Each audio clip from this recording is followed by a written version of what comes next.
First of all, this is by faith.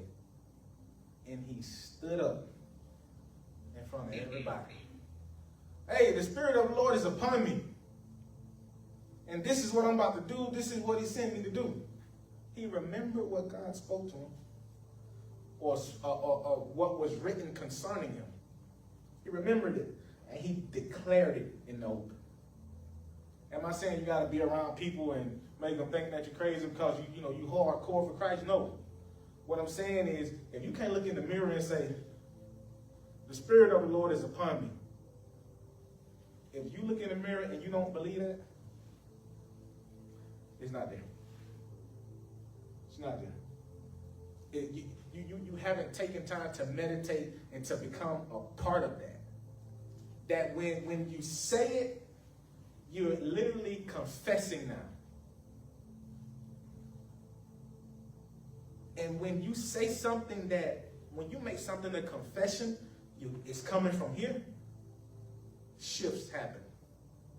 All of a sudden you'll start realizing, like, man, I used to didn't have patience with this person, but now all of a sudden I see them. That man of Christ died for me. He must have died for them too. And it took me a while to get there. So all of a sudden you understand it in a way like you almost want to say, hey man, forgive me for not being patient with you.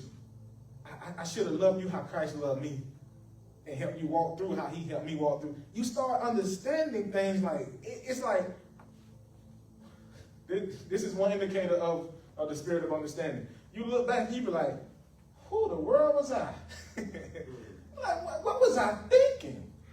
You was thinking without the spirit of understanding. That's exactly what usually happens.